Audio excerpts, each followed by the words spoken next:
bem, companheiros e companheiras? Cá estamos nós aqui mais uma vez reunidos para continuar a falar sobre o processo de organização, dessa vez especificamente sobre estrutura organizacional, isto é, as formas de se dispor o organograma de uma empresa, de uma instituição. Vamos aos trabalhos.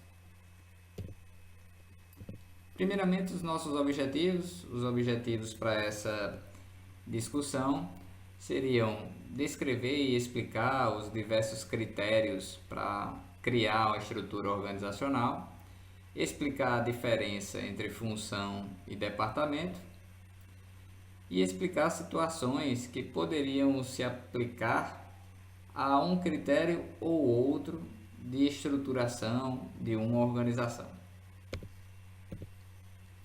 Pois bem, primeiramente, por que dividir a organização em departamentos? Falávamos sobre isso no vídeo passado.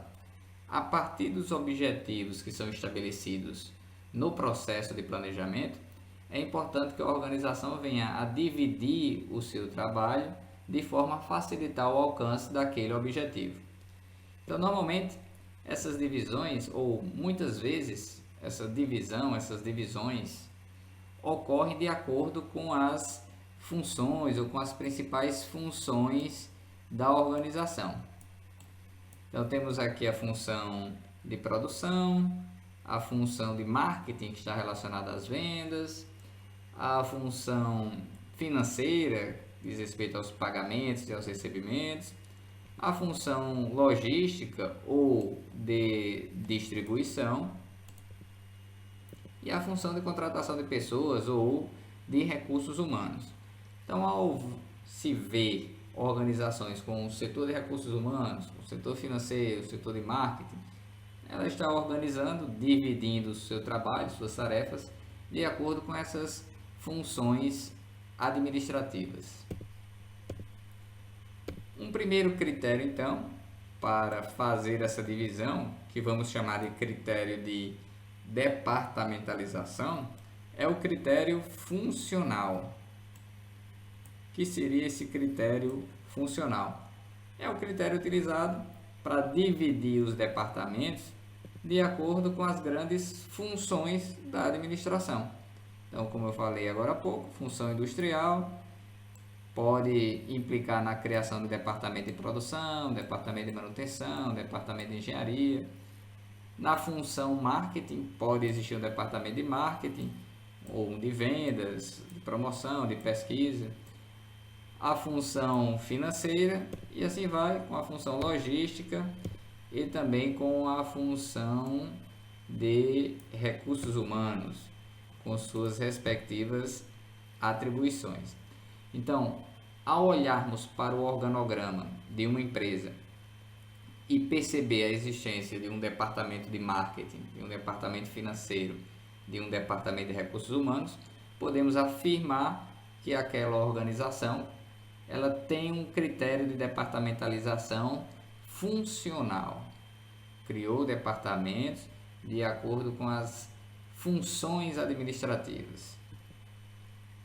Um outro critério de departamentalização é o critério chamado de geográfico. Esse critério, como o próprio nome sugere, vai criar setores ou departamentos ou criar unidades organizacionais de acordo com áreas geográficas. Então, se a gente imaginar uma multinacional, ela pode ter operações na Europa, pode ter operações na América Latina, pode ter operação na América do Norte, pode ter operações na Ásia. Então, para cada continente, ela tem uma estrutura de pessoal diferente, realizando as mesmas funções de marketing, produção, finanças, recursos humanos.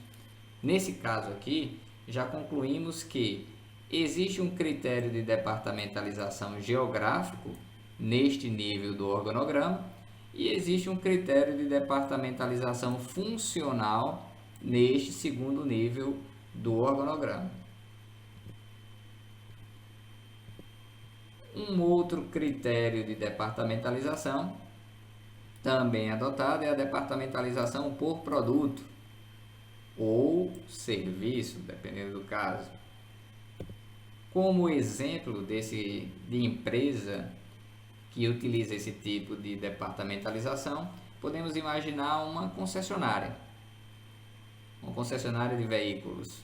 Então, nessa concessionária teríamos um gerente geral de vendas, subordinado ao gerente, um setor de veículos novos, um setor de veículos usados, um setor de peças e serviços. Então, foram criadas unidades organizacionais de acordo com o produto ou serviço que a organização oferece. Quem está lá no setor de veículos novos, em tese, está apenas no setor de veículos novos. Quem trabalha no setor de veículos usados, trabalharia apenas no setor de veículos usados. E os funcionários que trabalham no setor de peças e serviços, trabalhariam apenas no setor respectivo. Então, já falamos de dois critérios de departamentalização: funcional e por produto ou serviço. Um terceiro critério de departamentalização vai dividir os setores por características dos seus clientes, dos clientes da empresa. Se não vejamos aqui no exemplo, podemos imaginar um banco. Um banco é um bom exemplo para vários critérios de departamentalização. O banco tem então o seu gerente geral, subordinado ao gerente geral aqui os setores de administração e finanças, o setor de atendimento, o setor de criação e produção. Só um comentário sobre esse setor de criação e produção, que um outro exemplo para a organização que trabalha com o critério de departamentalização por cliente são as agências de publicidade. Daí a indicação desse setor aqui de criação e produção, tá? Mas imagine lá dentro de uma agência do Banco do Brasil, existem gerentes que atendem a pessoas jurídicas, existem gerentes que atendem a bancos especificamente ou pessoas físicas, e existem gerentes específicos para contas governamentais. Assim sendo, o gerente que trabalha com pessoa jurídica atende apenas pessoa jurídica. A equipe foi destinada para aquela tarefa, para aquela atribuição, para aquela função especificamente. Quem trabalha com o setor governamental atende apenas aos setores governamentais. Quem trabalha, por exemplo, com pessoa física, atenderia apenas pessoa física lá nos bancos. Então, isto é um exemplo de departamentalização por cliente. É o nosso terceiro critério de departamentalização. Vamos ao próximo. O próximo critério de departamentalização é chamado de departamentalização por áreas de conhecimento, muito aplicado a instituições educacionais, como é o caso do nosso instituto, ou instituições hospitalares também utilizam muito esse critério de departamentalização. Então vamos imaginar uma universidade que tem a sua reitoria. Subordinado à reitoria, teríamos ou poderíamos ter um setor específico da área de direito, ou um centro específico da área de direito, outro centro da área de negócios, outro centro da área de engenharia, um outro centro de estudos da área de arquitetura. Dentro da área de negócios, teríamos ou poderíamos ter agrupamentos para a área de economia, agrupamento de pessoal para a área de administração, agrupamento de pessoal para a área de contabilidade. Então, o que temos que entender é que, ao alocar uma equipe de trabalho em uma dessas caixinhas, ela trabalha apenas para essa caixinha e para nenhuma outra, isso pelo menos em princípio. A departamentalização consiste então em alocar pessoas, nesse caso específico, por áreas de conhecimento. Todas com área de conhecimento em contabilidade estariam localizadas exatamente neste departamento. Aí avançamos para os projetos funcionais, dando como exemplo uma empresa de consultoria. Vamos imaginar o seguinte: temos um diretor em uma determinada empresa, em um determinado organograma, subordinado a esse diretor a parte de serviços gerais, que atenderia a todos os demais setores, o setor de atendimento, onde aqui teríamos uma departamentalização por projeto. Uma característica da departamentalização por projeto é que ela representa uma estrutura temporária dentro da empresa. Ao finalizar o projeto, aquela estrutura vai se desfazer, o que implica dizer que é mais difícil encontrar a representação por projetos em organogramas que a gente venha prestar atenção, analisar pela frente. De novo, as agências de publicidade podem ser um bom exemplo de organizações que trabalham com projetos. Cada conta que ela recebe para uma campanha seria um projeto. As pessoas são alocadas naquela equipe de maneira temporária. Ao finalizar o projeto, elas retornam ao seu setor de origem. Um outro exemplo de forma de se organizar o projeto, deixa eu voltar aqui um pouquinho, seria destacar uma gerência de projetos que já ficaria inicialmente subordinada ao principal executivo da empresa, para que os projetos não tenham que sair de setores especificamente, e isso pode gerar um problema que eu falo daqui a pouco.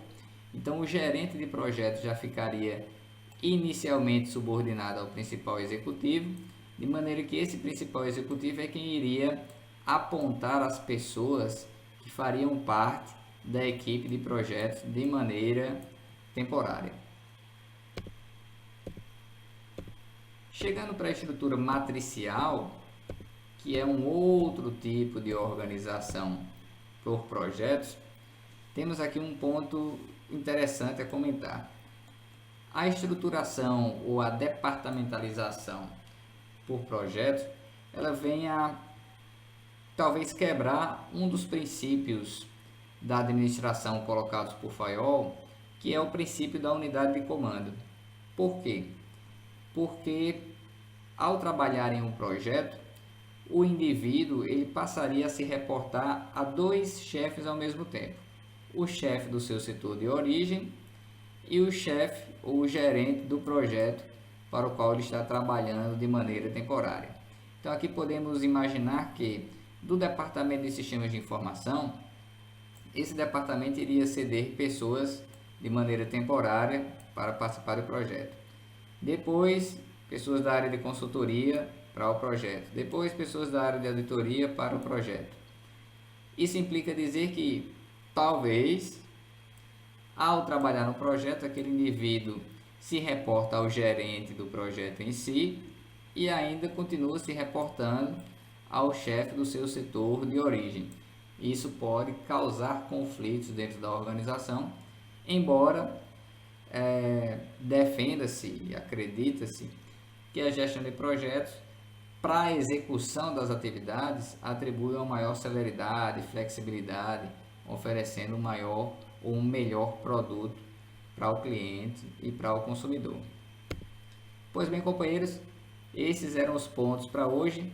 Depois voltamos com mais um vídeo. Tchau, tchau.